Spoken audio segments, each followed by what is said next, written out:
We are so thrilled to be partnering with Hinge. Hinge is the dating app designed to be deleted. As you all know, I'm a huge Hinge advocate as I met my partner of almost 3 years on the app. Even before meeting him, Hinge was always my go-to app because I met more relationship-minded people here and had some great dates. Clearly, I haven't been on the app for a little while, but I re-downloaded it to check out some of the new features. One that stood out to me was the voice prompt, my best friend's take on why you should date me, where your friend can hype you up. Not only does this make the profile creation less daunting, but it's not always easy to see your own green flags. So to test it out, I asked Yue some fun prompts to get her take on what I could put if I was dating again. So the first one, how long have we known each other? What was your first impression of me and how has that changed? Julie and I have known each other for almost 10 years. My first impression of Julie was that she's very social, but I've learned that she has a lot more depth to her beyond the social butterfly that she is. My next prompt, what do you think are my green flags?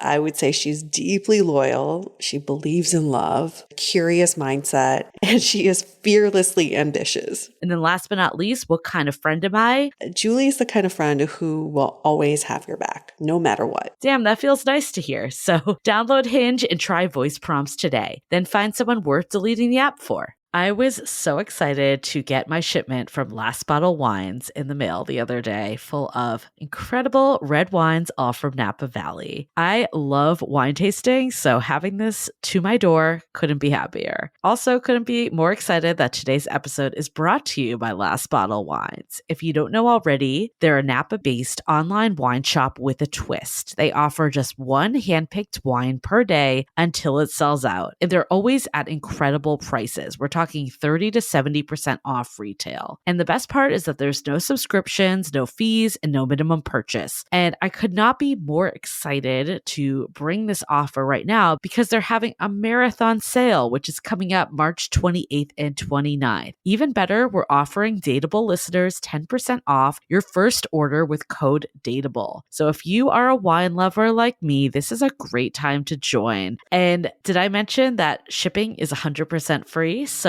what are you waiting for? Mark your calendar for March 28th and 29th or get on it earlier if you want. You can sign up at lastbottlewines.com and use code DATEABLE and find out why Last Bottle is the most fun way to discover and buy amazing wine. Hi, I'm Yue Xu. And I'm Julie Krafchick. We're active daters turned dating sociologists. Here to dive into everything modern dating and relationships. Welcome to the Dateable Podcast.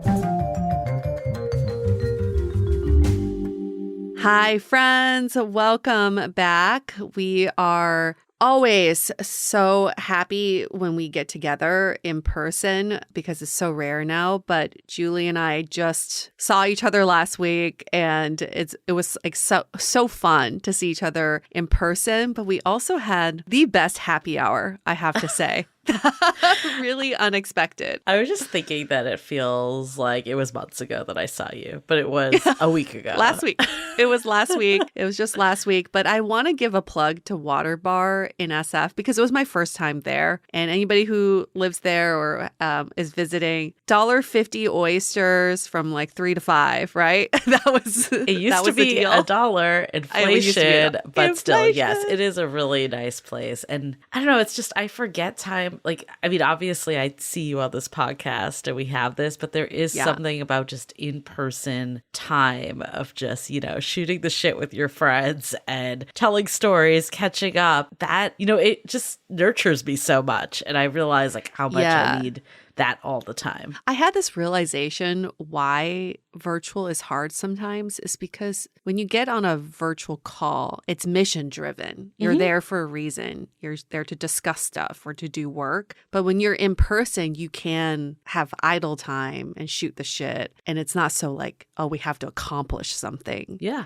So I get why sometimes companies are, you know, telling people to return to work certain days of the week because there is some magic that happens in person you just cannot get virtually. Absolutely. Absolutely. So we did that, and here we are, virtual again, but we're bringing you another fabulous episode all about just like bouncing back from divorce and building that and just coming back stronger. And I think divorce is like the D word that people are so afraid these days. Like people are getting married even later in life, or they want to take their time because they're so afraid of divorce because our parents' generation experienced so much divorce. But if we can demystify what divorce is, maybe it won't be as scary to think about or something that we even consider as a blocker for marriage. Yeah, I think divorce, the D word, is scary. That's part of why we wanted to do this episode, is because we got Alicia Robertson, who's our guest today. Her publicist wrote to us and was like, what if divorce wasn't so scary? What if it wasn't that bad? And we're like,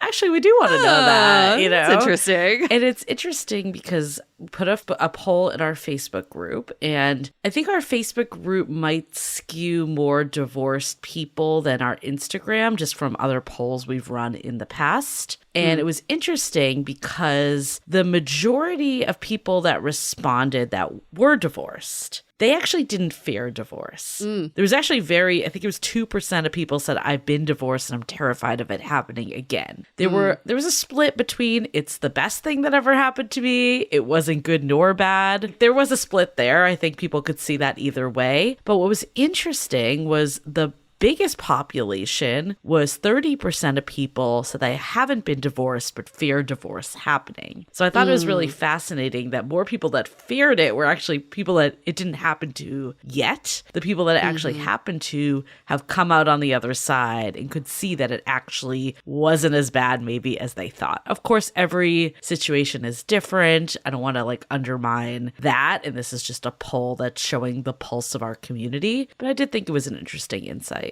And it makes sense. Once you've experienced something, it does become less scary. Now, do you want to do it again? Probably not. I'm sure most of these people who've been divorced, 100% of them will say, I do not want to get divorced again. But at least they can come out and say it's not as scary as I thought it was before it even happened.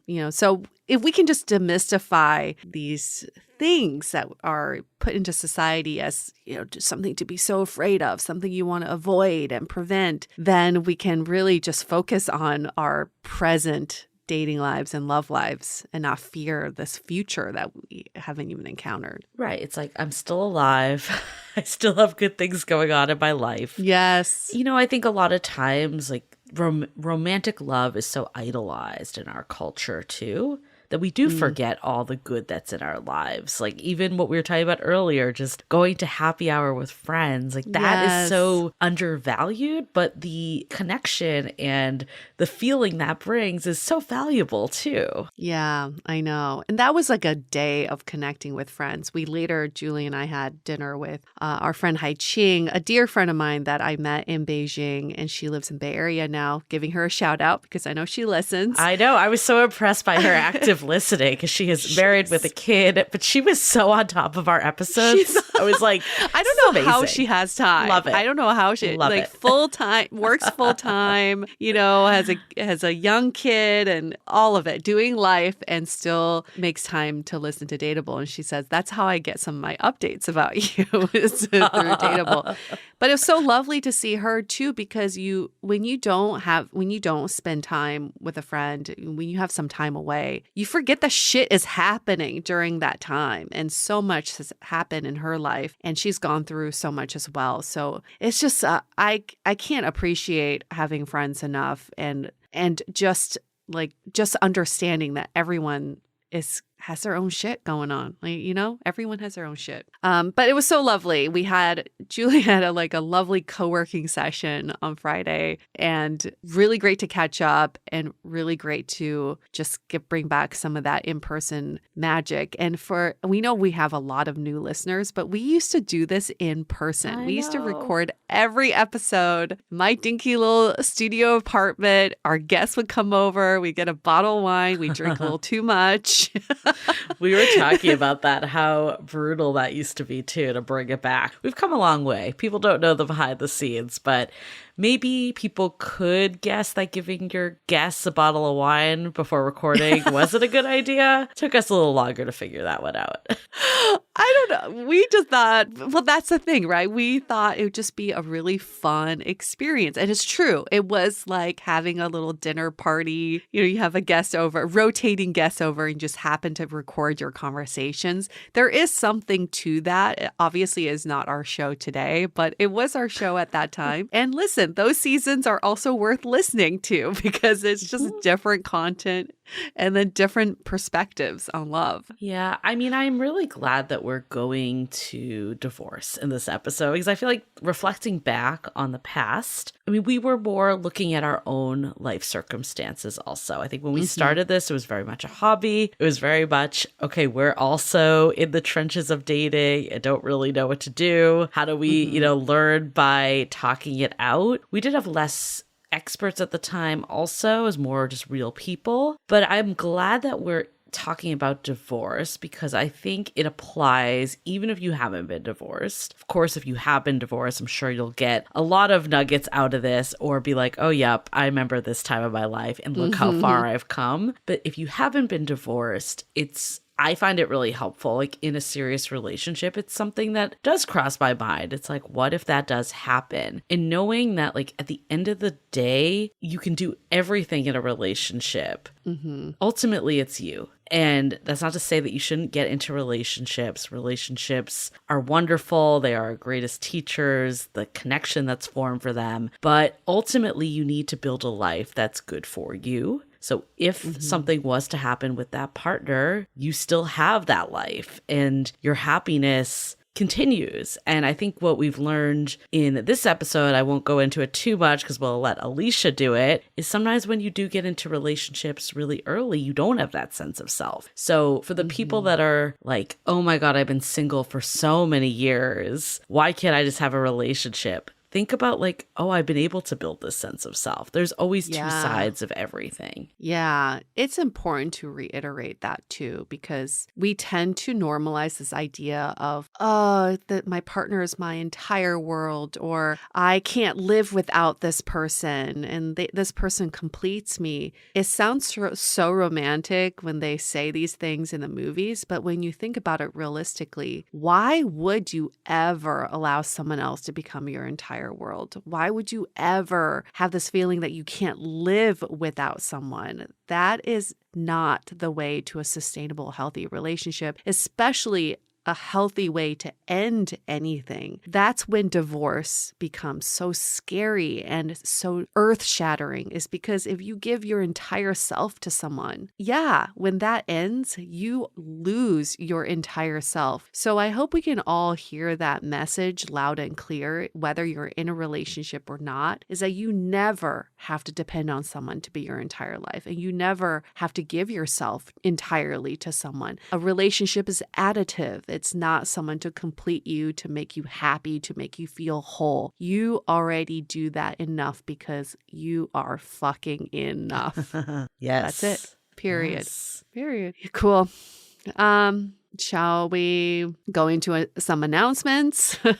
Yeah, so we look forward to diving into this episode. It's going to be a good one. Announcements this week. So Exit Interview is done. Our limited series right now until there's a further season, TBD. But this is your opportunity to binge, catch up. Please leave us a rating and review because we don't have that many, and someone left us a 1-star review because of ads, and it really brought us down. So that was so sad. That was such a sad day. I know. And come on, if we can't control the ads, right? This is all produced by iHeart, so they need to make their money back from what they put into this. So this is out of our control, but ads are part of podcasting, and sorry, sometimes it does disturb your experience. You can fast forward. We hope that doesn't deserve a 1-star rating because you said the content's still good, right? Please, everyone. Right. That was in the rating that the content is great, but 1 star. I get knocking a star, but to give 1 star. Yeah. Anyways, I feel like, yeah, it's one of those things that I would never do this, knowing how much work podcasts are. If I didn't like a podcast, I would just move on. I would never leave 1 star. But that's the point. Hopefully you can help us out. We all know that you are in our corners, so help us out. Thank you. Please. You can also go to Instagram at Dateable Podcast. That's our handle. TikTok, you can follow us there. You can follow our individual accounts. Like, we have so many things for you to follow. So just follow keep everything in touch. But we do really appreciate when people send messages through DMs. Sometimes they feed into brunch talks. Sometimes people explicitly say this is a brunch talk. And other times we're like, hey, can we make this a brunch talk? Because this is a really good topic. So please do that. And email us too, hello@dateablepodcast.com if you have a brunch talk topic. It's a fun season as we head into summer. People get a little nostalgic and they start thinking about the first half of the year and how far they've come. And a pattern I've seen people do recently is re-listen to old episodes maybe they've skipped over because it wasn't resonant during that season in their life. And it's fun. I do the same with our episodes. It's like I really re-listen to some of them that may be more applicable to my current stage in life. So this is the season to do it. You know, you got Exit Interview to binge on, and you've got a lot of episodes of Dateable to binge like through 300. And to re-listen. Just around, just like a week's worth. Listen back to back. Yes. And, we've heard too from people that are like, oh, you got to do one on single parenting. We got it. It's there. Yep. So there we go. Got a little bit of everything. Yeah. It's unfortunate because it's not super easy to filter by category, for instance, on Spotify or Apple Podcasts. We've thought about doing it on our website. That just isn't how most people listen. But what I've found is if you put in keywords that you want, like dateable, single parent, it usually comes up, especially on Spotify. I think their search might even be better. Good Hot trick. take. I like that. It's a good trick to have. Cool. Well, I'm excited to dive into this episode, but before we do, let's take a quick break for a message from our sponsor. This episode is sponsored by BetterHelp. Getting to know yourself can be a lifelong process, especially because we're always growing and changing. I recently learned that I can get triggered because I jump to conclusions, but I could avoid that if I could just pause and seek understanding of what is being said to me. Therapy is all about deepening your self-awareness and understanding, because sometimes we don't know what we want or why we react the way we do until we talk through things. BetterHelp connects you with a licensed therapist who can take you on that journey of self-discovery from wherever you are. Therapy has helped me unlearn from my past and forge a new path that benefits me better. My therapist makes me feel like I have a cheerleader who is always rooting for me. If you're thinking of starting therapy, give BetterHelp a try. It's entirely online, designed to be convenient, flexible, and suited to your schedule. Discover your potential with BetterHelp. Visit betterhelp.com/dateable today to get 10% off your first month. That's BetterHelp, HELP.com/DATEABLE.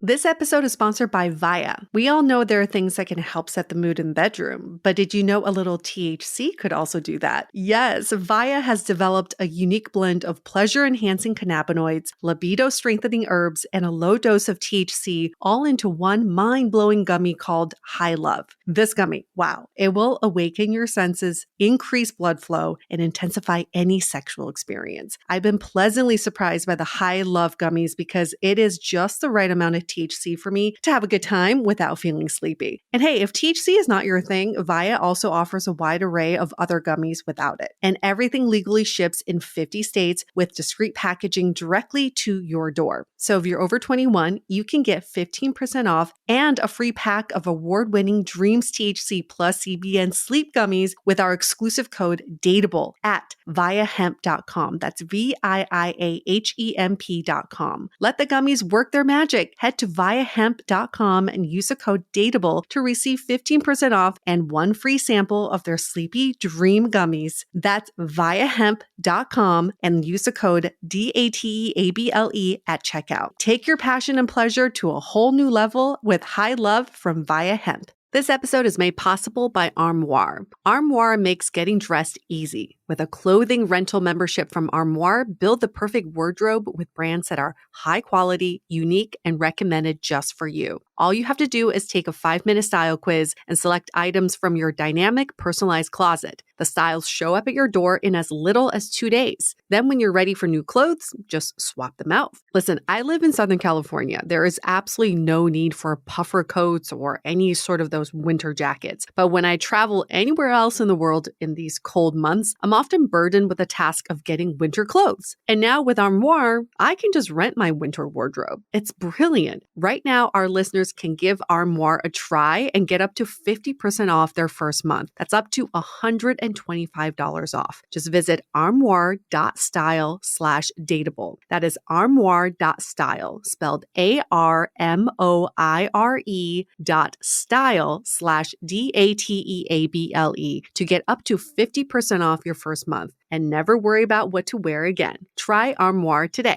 As you know, I recently left my corporate job and I've been in total recovery mode, all about self-care. One of my new routines is the nighttime shower before bed. There's just something about washing away the day and that reflection that's been super helpful for me. I've been using one of our partners, Osea's Mega Moisture Duo. This combo body oil and body lotion are so freaking incredible. It literally feels like I'm at a spa. I realized that the secret is seaweed and other skin level ingredients that are normally reserved for face products. And that's why I was so excited when Osea became one of our partners. And, you know, we're so grateful for partners like this because one, they keep the show going, but they're also super good for all of our listeners and for our own well-being. So if you want to have that nighttime bliss like I am doing, you can get 10% off your first order site-wide with code DATEABLE at oseamalibu.com. You'll get free samples with every order and free shipping on orders over $60. So head to oseamalibu.com and use the code DATEABLE for 10% off. Let us know which products you end up going with. Share them in social. Super excited to see what you end up choosing. Okay, let's hear it from Alicia.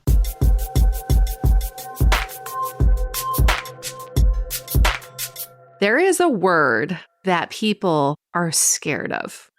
And that word is divorce. I've personally been witness to this in my own relationship, being with someone who was divorced. Many of us fear divorce, rightfully so. But our guest today is here to tell us that it could actually be a good thing. I'm very excited to hear how this could be a good thing. So, Alicia, welcome to Dateable. Thank you, ladies. I'm so happy to be here. And yes, I am the odd person that gets very excited to talk about divorce. Yes, you're on an island for one, but hopefully there'll be more people joining you on this island. Who is Alicia Robertson? She is the founder and CEO of Lemonade Life, a coaching business that helps people navigate overwhelming life changes such as divorce, loss, career pivots, midlife uncertainty, and more. I like that. It's not midlife crisis. It's a uncertainty. Softens the blow a little bit. She's the author of Make Lemonade, Thrive Through Divorce by Transforming Your Life. She's 44 years old from Guelph, Ontario. Has lived there all her life and previously divorced, but currently in a relationship. Thank you again for being part of our show. Now, divorce has been part of your story. So give us a little background on what happened. Yeah, so I was in my 30s. I had just given birth to my son. He was 6 weeks old. Oh. And I knew something was off. And yes, I was in the throes of postpartum anxiety, so something was very off. But there was something deeper. And I remember going into our home gym and asking my then husband if we were going to be okay. Mm-hmm. And he is usually my rock and says, yeah, of course it's going to be okay. And here's how we're going to get through it. And that time he sat down from his workout and he just looked at me and he said, I don't know. Wow. And so it wasn't about the words, I want to divorce. I knew from the look in his eyes that it was over. Shit. Yeah.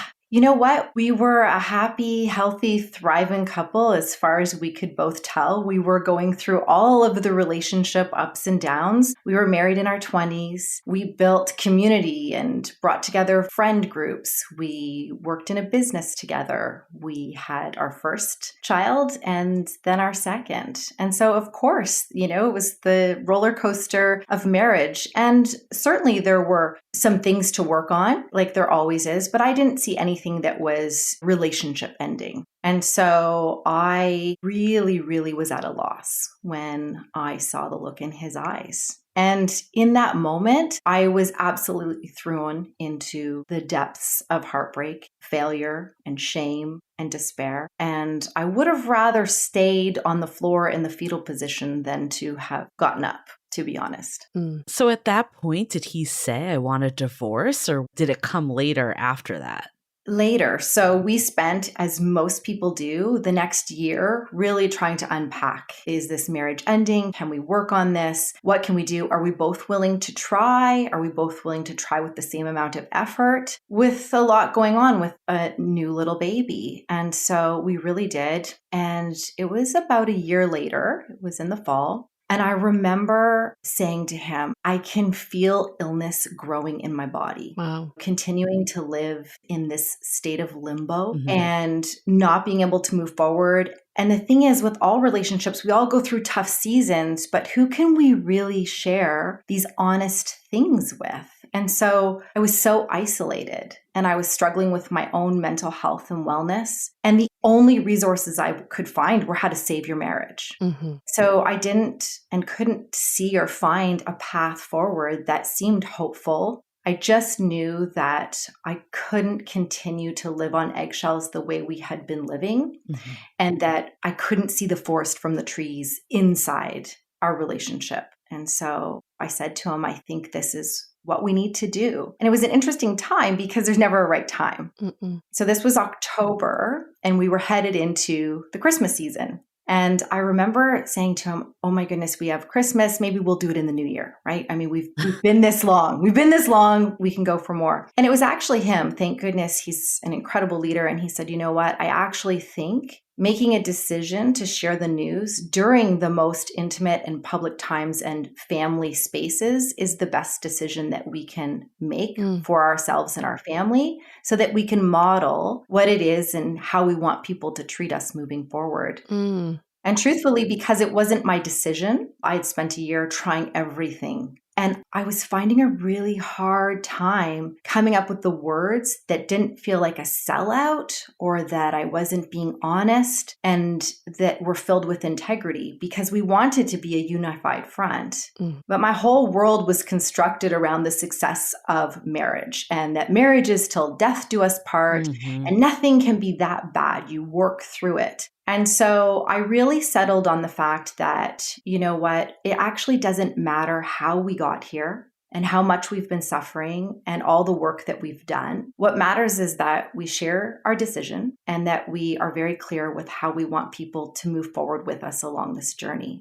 And so that was the start of really starting to have an understanding that I could be in control of this narrative, though it not my choosing, that it could be with integrity, and that I could start to move forward with healing. And I know we're going to talk about how divorce can be the best thing, but I think I could feel it myself, but I can also hear our listeners say this feels scary, right? You think your relationship is going well. Yeah. And then one day out of nowhere, someone just changes their mind. Without being too nosy, in retrospect, did you see things building? Was it big enough to be that catalyst? Or how would you describe it now that everything may be more clear? Yeah, I think in retrospect, there were so many micro things, right? And so one of the biggest things is that I had really started to live for the labels and the titles and the narratives. So, and what success looked like, and had never really taken time to understand what it really truly meant for myself. So while I took on all these hats, right? Successful student to successful business person to building a business to becoming a wife to becoming a mom, I was so caught up in what those titles were and what those labels were. And I just continued to become further and further removed from who I was and what my core values were, and really started to live according to everybody else's idea of what success was. So there was that. There was, an unhappiness growing that way. There was a lack of intimacy, right? And again, I didn't know, right? There's so many opportunities to find the information that will give you what you want to hear, right? And so I lived in a world of cliches, right? Everybody's struggling when it's a young family and you've got a busy career and business and that proverbial light at the end of the tunnel. As long as your libidos are in sync, it's okay if you're not having sex all the time or, whatever these things were. I just really thought, okay, I mean, there's only one option. Have a marriage for life. And so regardless of what the highs and lows are or what my intuition might be saying, you got to make this work. And so I really ignored any and all of the signs. And we would talk about them, but at a real surface level. Never did we go for intensive, couples therapy or individual therapy, though we were always humans that were growing and evolving. And really the awesome part for us was that we were always a great team. We always had a great friendship. And so we built a business together that was really successful. We were just focused on all of these other things. And I guess if I could summarize, we just failed to pivot or move into a thriving family dynamic.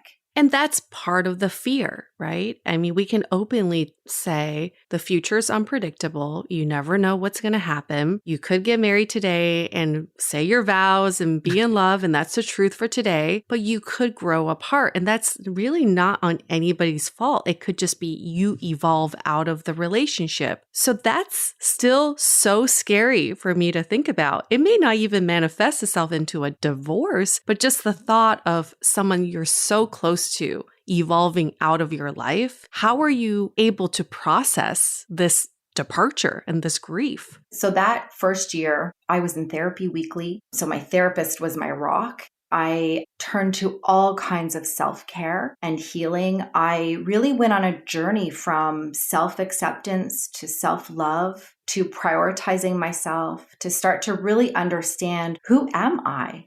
What is my identity outside of these labels and titles? What are my values? What are my values, my governing code of conduct? And how do I want to act and live and behave? And so it really was learning about, who am I for the first time? And I think to some degree, I'd always lived according to other people's narratives. And I remember my therapist saying to me when I first called her, and I was in crisis, but that's really where she focused, was on, all that you can control is right here. And she said to me on, a scale of 0 to 10, do you know who you are? And I remember saying 2.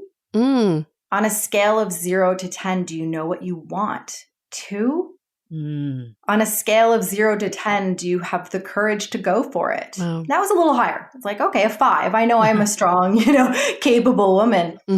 But I hadn't realized just how far I had dropped between thriving to survival and then into suffering mode. The reason why I think it's so important to share that is because I think that people, when they're going through these really real, raw experiences that are massive change and grief to an epic proportion, super stressful, we are also wildly successful, capable, resourceful, resilient humans at the same time, and it's so okay to be both. Do you think that you knew yourself before you got married and then lost yourself in marriage? Or do you think this was kind of a skill you never had? I think it's both. I think it's a skill I never had. When I say it's a skill I never had, the pressure and the narrative that I had subscribed to was stability over a meaningful life, right? And that stability meant you get married and you have to be married before you have your babies, and then you have your babies, right? And the white picket fences. I really subscribed to that entire narrative and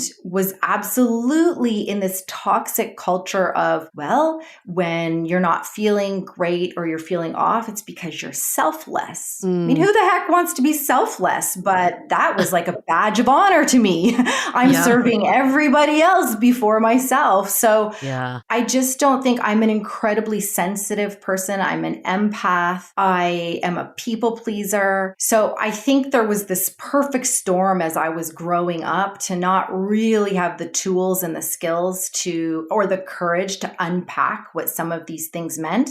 And when you say, do you know before marriage? Well, I sort of felt like my life was, I was going to be on a Greenpeace boat in the middle of the Pacific or living with white picket fences. I knew that there was this polarizing side to my personality, but I didn't know how to take the risks and take the chances and, travel the world and backpack the world. All these things I really desired to do. I always made the right choice, right? Get the degree. Yep. Do the married thing. So it wasn't a matter of, did I know before I got married that I had chosen the wrong partner? Heck no. He was the man of my dreams. And we lived a beautiful, wild, loving, thriving relationship together. But I wasn't necessarily being true to my truest self. And even you saying that just resonates so much, because this question of, do you even know yourself? We often have to pause and step back and ask, is it the me I know myself through the lens of others? Or is it the me that I know myself through the lens of myself? And it's a very hard question to answer, this idea of identity.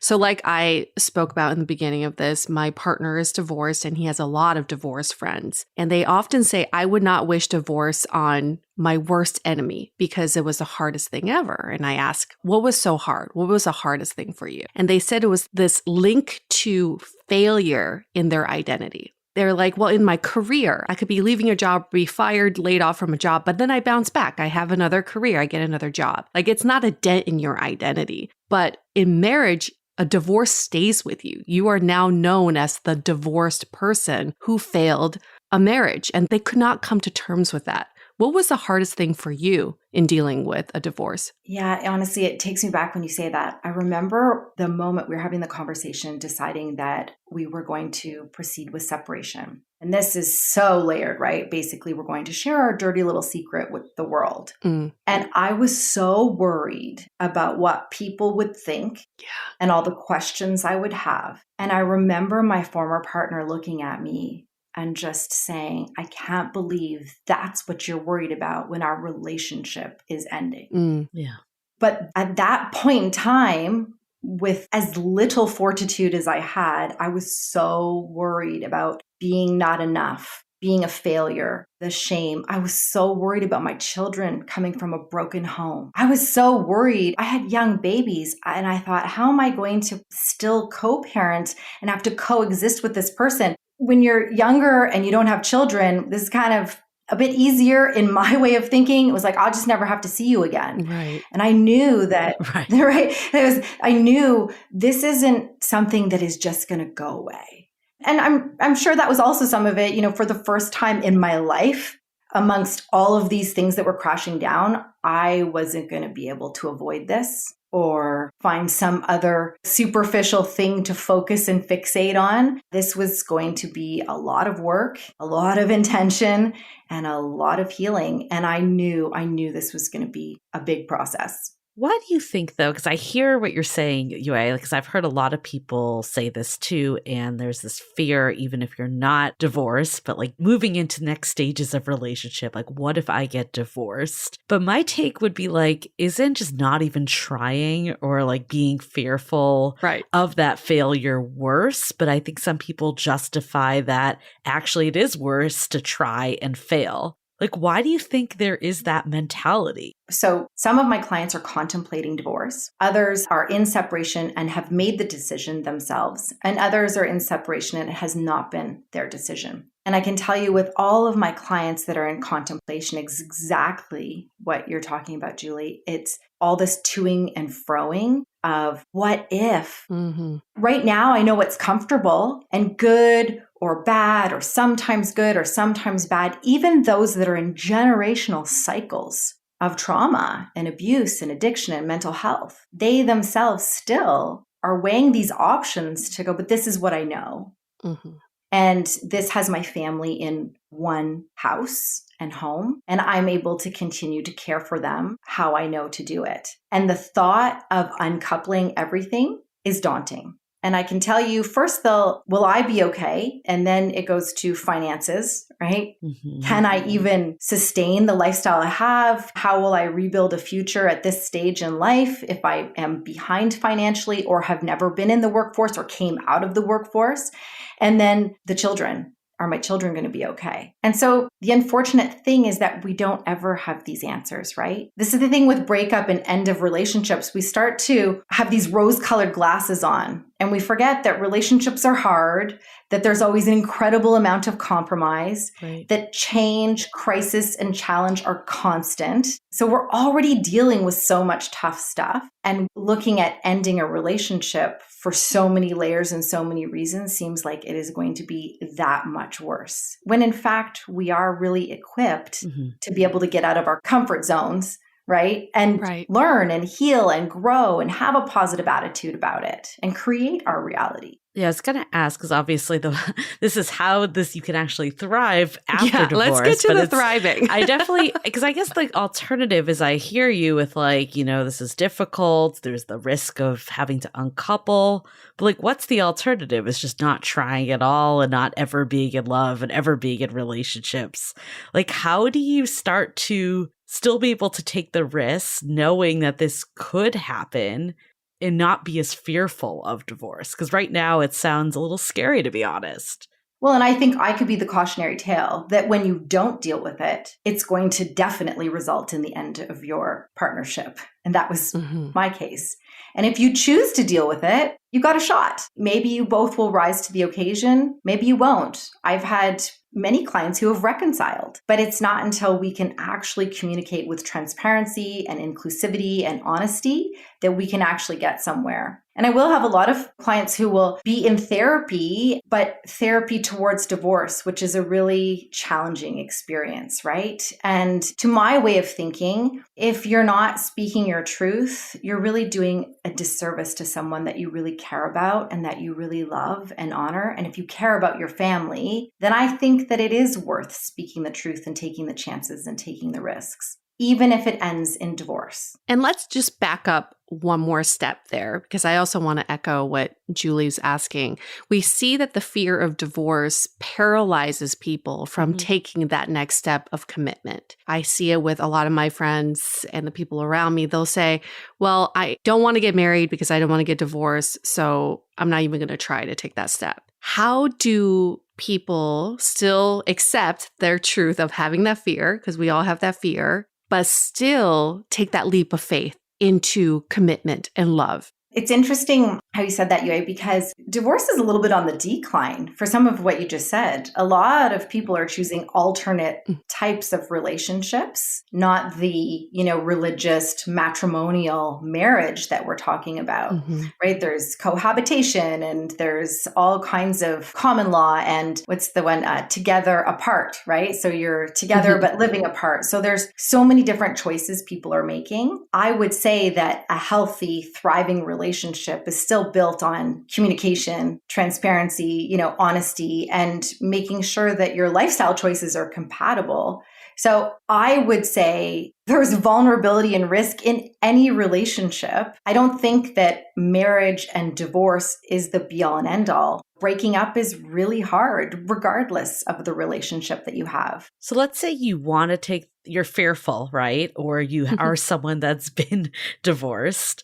Like, how do you start to see divorce as, okay, it's a lot to unravel. It's going to be a very difficult time of your life.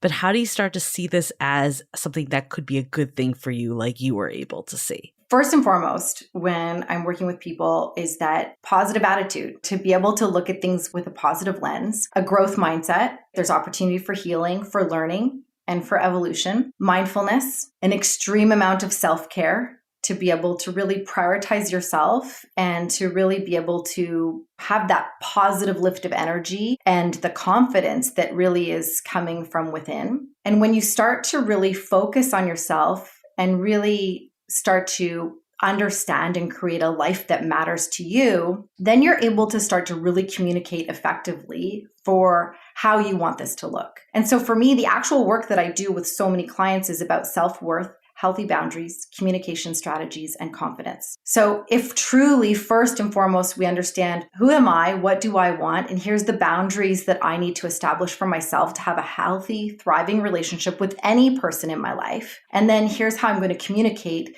in order to get the results that I desire, or to at least have open and flexible dialogue to be able to make healthy compromises. And it's through that practice that we start to build confidence, because the reality is, number one, I don't see it as negative because I see so many women who are breaking down generational cycles. So that is just straight up, they're making bold choices so that their children see differently and that they have a chance to heal and to model differently for their children. And so that's super, super important. But the reality is that your previous life stands for so much goodness. It was a legacy of marriage and bringing together community and building businesses and careers and family and so on and so forth. And so being really clear that this is about creating a new relationship as you move forward with your new family dynamic. And that new relationship can be anything that you choose it to be, even if it's with a difficult ex-partner. Right, right.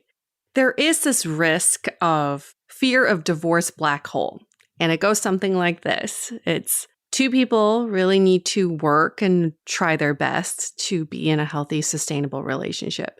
But because of the fear of divorce, it makes people not want to invest as much into that relationship. So they kind of trigger each other. So you have this cycle that repeats where it's like, I want to try my best, but because of this fear of divorce, I want to hold back because I don't want to invest all of that.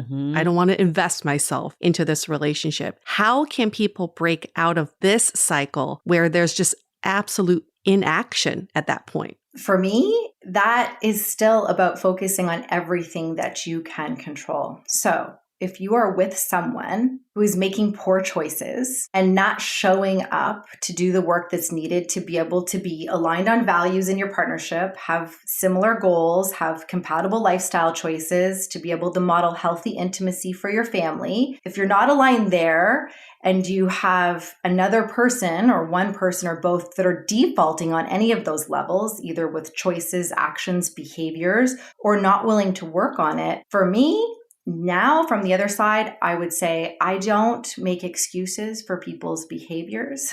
I don't justify poor behavior. I definitely am not here to do the work for you. So many of us are enmeshed in codependence, right? I don't take on your problems and I don't remove your power. So these are landmarks that I sit with and that I coach people with, is that past behavior predicts future behavior. And unless someone is actively trying to improve and you're aligned on that, you know everything you need to know. And either not making a decision or choosing to stay stuck and be in a situation that is less than ideal is still a choice. And that's on you. And so it's the same thing, people will say, well, wait till the kids are, out of the house. That was one of the bigger times for divorce, is the empty nesting. When in actual fact, that's about as selfish as I could imagine, that you're putting that burden on your children, that, well, we stayed together for you, right, instead of modeling, working on ourselves in a healthy relationship. The other thing is, I actually can't imagine not holding our children close to heart and home while they're going through something incredibly daunting and emotional, and that they would all of a sudden be off in their independent life with no support while also navigating their own grief. So I just think there's a lot of personal accountability and responsibility. You can tell I get a little fired up. We can't just do the blame, shame, shoulda, woulda, couldas. At some point, that has to stop. And you've got to be fully accountable for your life. And would you want your children to make the same decisions? Will you be one day calling them out on certain things that they're accepting of? Then probably good to start modeling it now. Let's hold that thought for a quick message. Living with ADHD can be a challenge, and dating with ADHD is definitely a challenge, we've heard many of you say. But finding the right care and proper tools needed to succeed can be life-changing. Done is an online ADHD care platform that can get you all the resources you need to help manage your ADHD. Online visits, refills, and a 24/7 care team made for you. In just 1 minute, Done's online assessment can help kickstart your ADHD treatment journey. With experienced clinicians, worry-fill refills, and online visits, you can start getting personalized care as soon as today or tomorrow. So contact an expert team that can help you around the clock and get a personalized treatment plan just for you. Here's how you do it. Take a free 1-minute assessment and book an appointment with a licensed ADHD clinician as soon as the next day. Get continuous care, one-click refills, insurance coverage, and 24/7 care team support with Done for just $79 a month, and pharmacy copays as low as $0. Visit get.donefirst.com/podcast to learn more. That's get.donefirst.com/podcast to learn more. Done. Turn ADHD into your strength. So I know you said you had this resurgence of life after divorce. Like, you're in therapy, it's painful, you're going through the trenches. What gets you out of it? Like, what gets you to that next stage of the next chapter?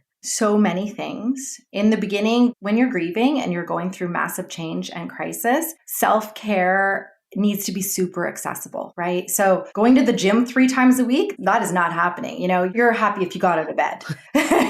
We just got out of bed, put the feet on the floor, and maybe have a shower, get some rest when we can get some rest, creating space around us that's comfortable. And for me, there was simple things like starting to fill my home with plants and watering plants, just caring for something outside of myself that was really simple. So just really accessible self-care for healing that's supported with professionals. And then the way that I got through it was treating it like a project. And it was, my greatest side hustle was my life. And it was my finances and my career and my relationships and my self-care. So in terms of that wheel of all of the categories in your life that need to be healthy and whole, I worked on it from that perspective. So to me, it wasn't about a divorce. It was about, okay, how do I make sure that I'm financially independent? And then if I desire to, how do I start to put the wheels in motion to have wealth? What are the types of experiences I want to have fun and creativity? How will I take care of myself in terms of nourishing myself? So all of the categories in life is to start to really do an inventory. Am I living to my highest potential right now for what's accessible? We can only make the best decision we can make for ourselves with the information we have right now, regardless of where we're at. Because so many people, right, we all hear, well, I don't feel ready, or when this happens, then I will. Well, you're never going to feel ready. And so it's really important to start doing that whole healthy work for yourself and your life immediately. It's going to sound counterintuitive, really, but it's to have a divorce mindset. Yeah. Right? Divorce is possible. And anything could happen. One of you could die. I remember there was a country song, and the country song was, you're always working on your next heartbreak. Yeah. For a variety of reasons. But in terms of a relationship, being fearful of the divorce doesn't mean that it's not going to happen. And in fact, could take a lot of the joy out of things. I really think that if you know that you are both choosing to be here, not because you have to, but because we both want to, and we're both responsible for our own health and happiness, then it's to be in this awareness truly that we're changing. We will have a different relationships within our existing relationship. And so it doesn't have to end in divorce, but divorce truly is an option. Yeah, I think it's like, how do we change the stigma of divorce? Because like there even is a stigma with breaking up, I think. There's a failure feeling. But really what you're saying is that we all change. We might just grow apart. And if it turns out that the best thing for both of us is to live different lives, like, why should that hold the stigma that it does? I know. Like, why do you think it holds so much stigma, and how do we change that? I was just chatting with a girlfriend about this, and she's chosen to be single and not have marriage be a part of her life and not have children be a part of her life. And we were talking about how so much of the status in the narratives that we have built in life, whether it's diet culture, right? Whether it's marriage and relationships, whether it's to have children, there's so much in the way of prescribed narratives of right and wrong. Yeah. And there's very little opportunity for any flexibility. And I think women get it the hardest, right? And you hear things, well, if you're not in a couple, what's wrong with you? Yeah, You must be alone. You must be an old cat lady, spinstress, whatever and you said, oh, thank goodness it's not midlife crisis, but, midlife transformation and midlife uncertainty. Women get well, it's over, right? That's it. There's no, future left for us. We've just, we go through perimenopause, we're dried up and, put us out to pasture, really. And this is where to change that up, I really think that so many of these social norms that dictate what is right and wrong are also so harmful. What do you think of divorce parties? Because I feel like that's a new trend of like celebrating divorce. I've heard of a few people doing this. I've been to one. It was fun. So I have not had one. I feel like I've also heard of divorce registries. So you can get all new stuff. That's brilliant. I mean, that actually makes more sense than marriage registries when you think about it. Honestly, I think we should all have a registry no matter what for always. Yeah, for everything. I'm a big fan of whatever is being done, that it's positive and that it holds integrity, because in my opinion, our children are watching. And so if it is something that is celebrating your new lease on life or, some milestones or accomplishments that you've done, great. To celebrate divorce, I have mixed feelings about that. For a lot of people, divorce is entirely traumatic, and children are powerless in this situation, and they don't get to participate in making those decisions and how that might feel and look to them. So I would proceed with caution on divorce parties personally. Yeah, the divorce party I went to was a friend of a friend. And it was totally random, but it was at the Standard Hotel in LA. My friend's like, come out. My friend's having a divorce party. I'm like, never been to one, never heard of it. We went and had a really great time. But what I think is, like you said, whatever feels right for you, maybe it's therapeutic for some people to celebrate that, or maybe you've been trying to get out of a toxic relationship and that you feel you want to celebrate the ending of that. You do you, whatever works for you. So I'm still kind of stuck on this fear of divorce, because people are always afraid of getting their hearts broken, breakups, but there's something about divorce that adds this extra element of fear. It's public. There could be more assets involved. There could be children involved. It's untangling of two people's lives, families. There's that extra layer that is making a lot of our daters unable to take that next step. And it's not just the people we talk to. I mean, China right now is facing a major problem where people are not trying to get divorced. And believe it or not, you couldn't have children on your own. It was illegal until recently. Chinese government decided they had a population issue. People weren't getting married. So they're legalizing having kids without being married, which is great. But it's because people were so fearful of divorce. Coming out of COVID, we saw the divorce rates skyrocket. We're now back to that era of fear again. So what is the first step people can take when they feel that fear consume their body? The first step that someone can do? I think to become informed. Understand not just what is divorce in your area, but to become informed about those fears that are actually limiting beliefs that are likely very old and very modeled for us, and really starting to unpack what is a fear that is old and is a limiting belief that may or may not serve you versus your truth. So for example, one of my fears was that if I am divorced, I will no longer have a family. And one of my top values is family. And I was so afraid that someone else would take my place and would be my children's mom, and that they would like dad and that family better. Like so many of these fears, because in my mind, if you're not married, you don't have a family. That was so much to unpack for me. And getting to what were my fears about that and my limiting beliefs, so many that we've talked about, but coming over to my truth. What is family?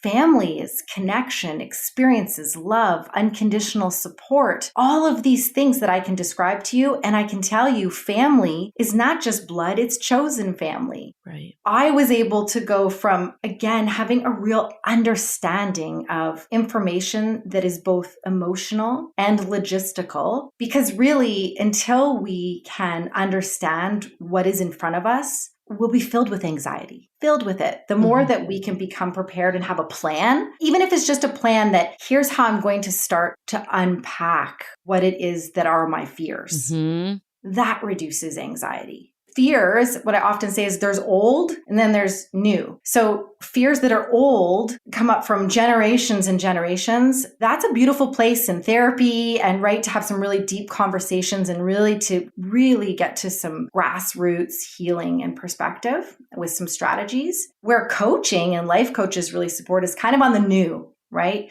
So divorce would be a temporary thing, a temporary crisis. So that's new. So then we can get into action from that standpoint. Pain hurts, but it's temporary. Divorce sucks, but it's temporary. What are the things we need to do to move forward? Yeah, I really like that. Like, what is the deeper fear? Because I think when we say divorce, it's just like, okay, it's so big and blanket, right? We hear a lot of daters say, like, my parents got divorced and that's why I'm afraid of it. Yeah. And then it's unpacking, like, okay, is your relationship anything like your parents? Or are you holding on to this limiting belief or fear that just like has no justification? Totally. I remember this was such a cool exercise when I was at the very beginning of this. And my therapist suggested to me, she said, if you can, interview as far back as you can go. And I didn't, but I know my family very well. And so it was an internal interview that I journaled with. And it was everything, right? Conflict, communication, budgeting, finances, all the things, social, all the things you can think about in life. And how did, as far back as you can remember, handle it. And all of a sudden, I started to connect these dots where, we talked about at the beginning of our conversation, did I ever have a chance? I was just a part of generations of modeling and upbringing. And as a child, you survive in these complex environments. And so often it's not checked. Yeah. Why would you check it? That's just the way it's done. Well, that's why it's so important to be doing this self-work before even getting in relationships. Like, it's clearly like there's more work to be done once in a relationship, but understanding yourself and your background and your fears and the way of thinking. I mean, I think that's really the only thing that we have that can get us through at the end of the day. It's so true. And that's why I said I knew when I started this journey, that was the tough stuff, is that this time I was going to be looking real deep at everything that I needed to unpack. And that's not comfortable stuff, but it was so worth it. And that's why being able to focus on yourself through this experience, to live in parallel of this massive change so that you can thrive. And that's another thing you mentioned, divorce is so scary. Well, it's so scary because we have a system that makes it so scary, right? It's a litigious system that is really in the right and wrong, based only on evidence, and so many legalities that make no sense at all or really compromise what can be a healthy family unit. And if you've never managed professionals before, that's a really daunting experience to go and manage a legal team while you are grieving and at your lowest. But the thing is, getting out of that mindset, most of us will show up at the lawyer's office with a blank check in hand and expect them to be the therapist and the coach, and it's really expensive time. And all the while, we don't know necessarily what our lifestyle costs or what our lifestyle choices are going to be or how we would like to flow through access and custody with the children, so on and so forth. When we wouldn't handle a contractor in our home like this. If a contractor came to paint a room, the paint color, the budget, when you need it done for, the location of the room, the payment plan, how you will check in on milestones to deliver the payment. But yet this is divorce, the most important thing we're going to go through for our family, and the thing that can cost us the most in terms of any generational wealth that we may have acquired to date or that may be able to afford our children to have more in the future. And we just show up unprepared. Ooh. I'm like, oh. So that's fucking scary. I want to go back to like now how you're thriving post-divorce, because I think that's like ultimately, I mean, it is scary. I don't think it should prevent people though from having a fulfilling life and love life. And I do fear that like people might hear this and be like, oh my God, like this just like, I don't even want to get into a relationship. How did your life get better post-divorce? And how are you able to like love again in a relationship? Like, how have you been able to put yourself back out there without that fear? Doing the work that I'm talking about, there's so much buzz out there, right? Oh, manifest, just do the vision board and it will arrive at your doorstep one day, or self-care. That's also buzz. Honestly, this work is so intentional and is so filled with effort at every single level. We're talking about how we think, how we perceive, how we speak, how we act. These are really intentional things that we're doing about our life. I refer to it as, in the mindfulness space, it really is like a mental horsepower. And it gets easier as we go. Yeah. But if you really want to thrive, that's a big word. And again, we do throw out words like thrive and transformation and all this stuff. But really, what does that mean? Someone who is thriving in their life is being very intentional in everything they're doing. That also means that they're very intentional about love.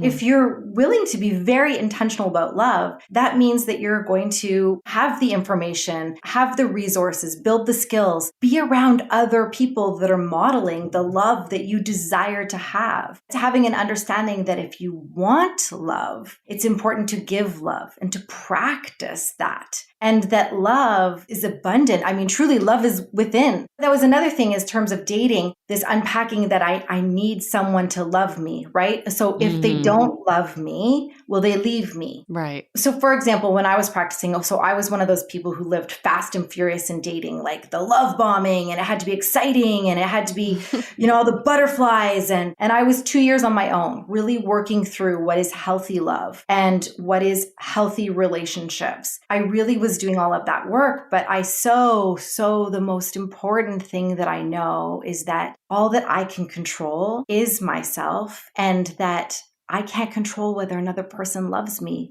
or not. And so if I am enough, then another human being will complement that. And I truly believe that when a person comes into my life, they are here for maybe a season, but whatever they're here for, we're here to enjoy it and to learn from one another, where we can share love and grow love, not need love. So I'm gathering from you that you're less outcome focused at this point with relationships. Like, do you ever want to get married again? Or is that something that's like off the table for you? You know what? I love marriage. I think it's a beautiful experience. And so I am not anti-marriage, as some people might think, as, being a divorce coach. In fact, I love marriage and family so much that is why I do the work I'm doing, because I really think it's possible for people to divorce well, to be able to have a new relationship that is still founded on love and respect and that new family experience. I would absolutely get married again.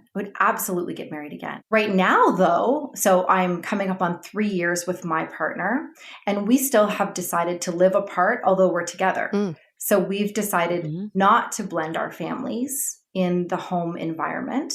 And so what I know now about love at this age and stage is it can be anything that I want it to be when it feels right and it feels like the next thing I want to do. I'll just do it, and I'll have so much fun when I do it. Right. I think that's one thing that's working for people that maybe are divorced, because they've kind of checked all the life milestones already. Yeah.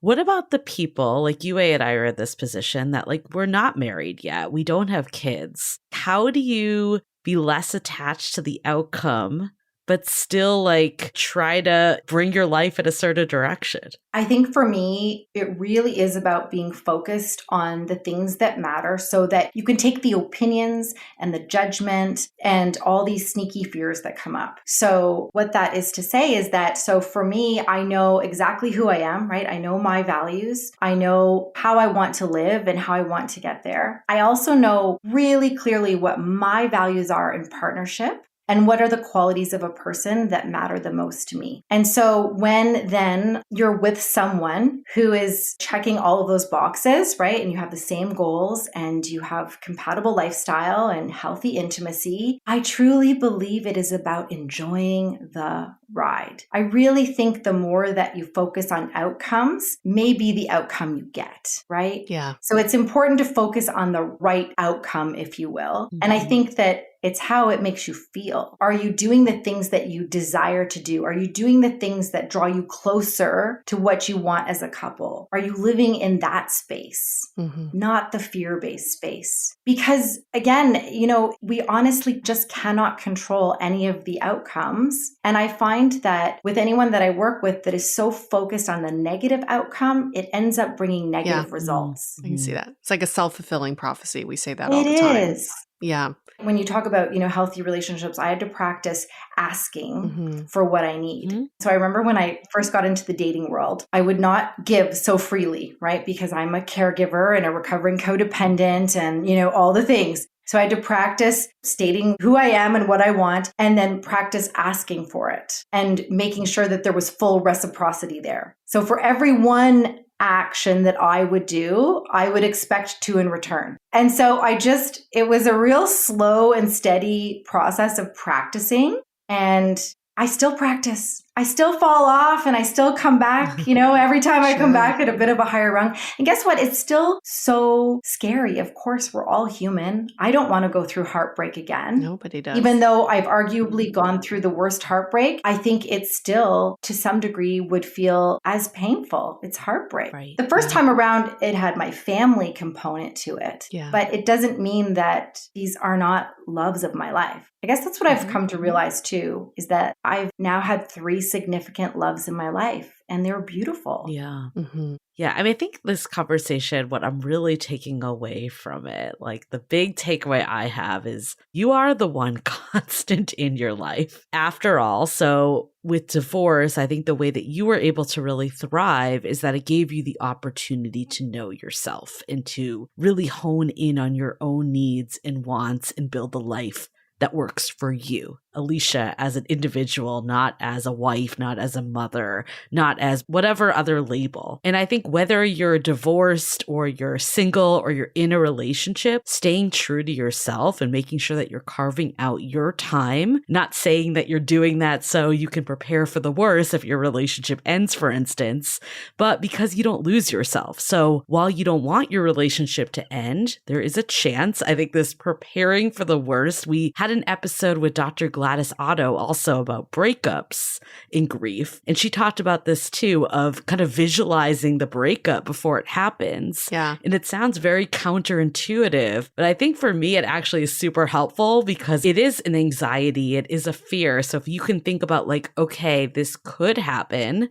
How would I deal with it? Personally, that relieves a lot of stress and pressure. Everyone is clearly different, but I think getting blindsided and not knowing what to do, and of course it's never going to be the exact same as when it's happening, but at least having this idea that it could happen ahead of time, it won't feel as drastic. I guess my big takeaways is the prepare for the worst, and then also how do you just keep staying true to yourself and putting yourself first, even when you are in a relationship. Yeah, it's so true. Because I think whether someone blindsides you or you make the decision, it's equally filled with grief. One might be further along than the other. So I actually think that my former partner took and held the greatest act of courage, which was to end our relationship so that we could both become our best selves. Whether you call it or not, it's just that act of courage. I guess it's like, anything in life, you have to shoot for the stars and yes, be prepared if you don't get there, but it just doesn't mean that so much goodness didn't happen while you were going in that direction. And what I like from seeing you too, Alicia, is that I don't want people to feel like the fear can't let them from living their life and going after things. I think you're living proof right now that I'm sure there was a period that was really freaking hard, but you're back. You're a vibrant self. You're in a different stage of life, but you're happy. And just because something bad happens, not diminishing the pain of it, it doesn't mean it's forever. And the more we can let go of this almost status of I'm a divorced person with the stigma, that's how we can not be as afraid of that interim period. Doesn't mean it's forever. So much of our fear around divorce is around the mystery of it. For those of us who've never been through it, I think the fear is around like, where do you even start? I have no idea. Where do you file the papers? Like, logistically, where do you go? And it's like our conversation with Dr. Gladys Otto, she's picturing the end of a relationship. We can do our research into divorce, whether you want to learn about the logistics or even the support that's available for us. You, for example, Alicia, I didn't even know a divorce coach existed. That was always kind of my fear, is like, how do I transition out? How do I get back into the swing of things? It's nice to know there are resources for that. And that's a major takeaway for me, is that it uncovers some of the mystery around divorce. The second takeaway I have is understanding that nothing is permanent. There is absolutely nothing permanent in life, including divorce. It's a fleeting thing as well in the grand scheme of life. And know that it will suck if it happens, but it is something that people get over with time. Relationships could also end, but then you get over those over time too. Nothing is permanent. That makes me feel good about just living in the present, because nothing is guaranteed. And ultimately, I think for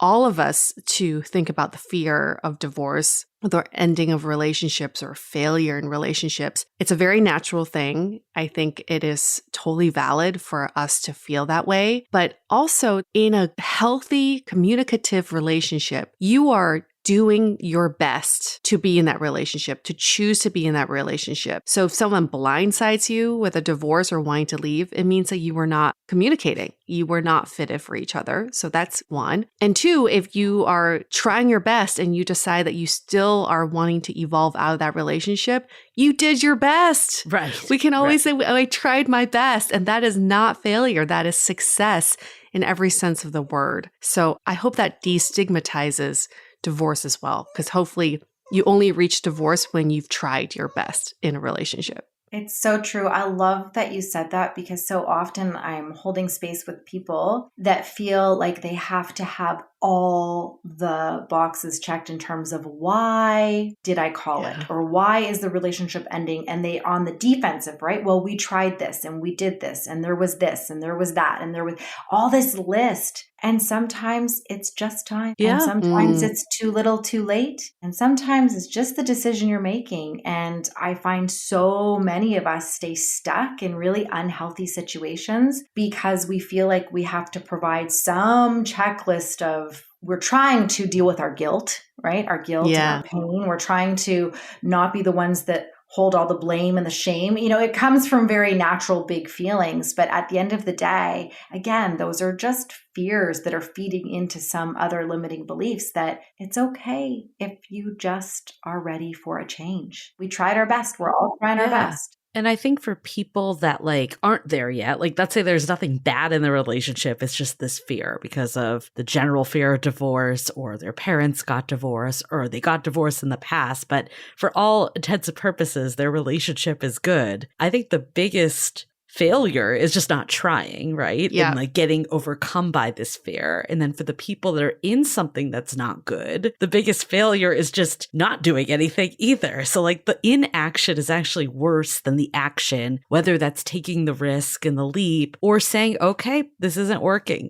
We need to move, do our separate things. Yeah, I love that you said that, because how many times could we get ahead of something and have so much more opportunity to really be in a place where we still like each other, enjoy each other, respect each other, can have healthy communication to the extent that we're able to, versus when we have this indecision and resent and contempt and anger and sadness all really start to build. And now you're in a very complex and high conflict situation. And to me, that's even sadder. Thank you, Alicia, for this, for giving us hope, but also demystifying divorce and the fear of divorce, kind of breaking down why we're fearful. And thank you for sharing your personal story. It's nice to talk to a survivor, someone who's been through it, done it, and came out on top on the other end. So very nice to hear that. If people want to learn more about what you do, how can they find you? Yes, I would love to keep this conversation going. I'm on Instagram at Lemonade Life Coach, over on email, connect@lemonadelife.ca, and the website is lemonadelife.ca as well. Great. And to all of our listeners, we are your support system. We truly feel like you're not alone in this, whether you're going through something in a relationship, out of a relationship. We're here for you and we're here to support you. But you know how you can support us? By giving us a rating and review in Apple Podcasts. We are also there to keep the conversation going, but also, let you know that we've built a community around others who are going through similar things as you. So 5 stars, maybe something nice, something you learned from this episode goes a long way in Apple Podcasts. Yep. Okay. Good karma. Good karma. Yes. All right. We're going to wrap up this episode. Stay dateable. The Dateable Podcast is part of the Frolic Media Network. Find more podcasts you'll love at frolic.media/podcasts. You can follow us on Instagram at Dateable Podcast and visit dateablepodcast.com for access to all the episodes and our premium programs. Also, make sure to subscribe today if you haven't already on Apple Podcasts, Spotify, or your favorite podcast platform, so you are the first to get all the latest episodes. And most importantly, stay dateable.